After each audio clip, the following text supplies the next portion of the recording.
বাংলাদেশের রক সঙ্গীতের মঞ্চে যেন নতুন বাতাস।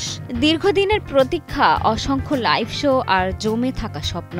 ৭ বছরের জমাট নীরবতা ভেঙে অবশেষে নাইট রেভেন হাজির হয়েছেন তার প্রথম ইংরেজি solo rock ballad singing to myself নিয়ে।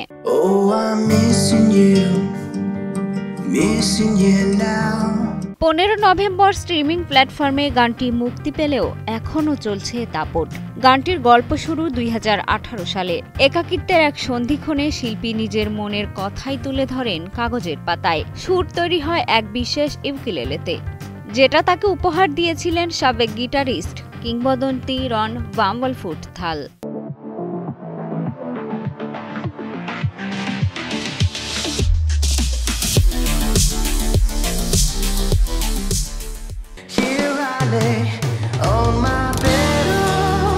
সঙ্গীতের সাথে সখ্যতা সেই শৈশব থেকেই। স্কুলে পড়াকালীন তিনি তুরস্ক, ডেনমার্ক এবং সুইডেনের মতো আন্তর্জাতিক মঞ্চে সঙ্গীত পরিবেশনের সুযোগ পান।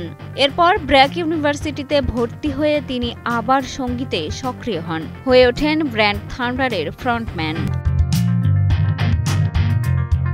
কিন্তু গ্র্যাজুয়েশনের পর পা রাখতে হয় কর্পোরেট ও এজেন্সি পেশায়। নিয়মিত থাকা সম্ভব হয় না সঙ্গীতে। বিরতি, চুপচাপ, তবুও কোথাও ভেতরে জমে রইল সেই অসমাপ্ত গান। অবশেষে দীর্ঘ প্রতীক্ষার পর আসলো সিঙ্গিং টু মাইসেলফ।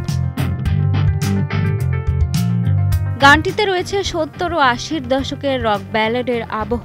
যেন এটি বাংলাদেশের রক সঙ্গীতের নতুন উন্মোচন, সেই সাথে বাংলাদেশে ইংরেজি রকের নতুন জাগরণ।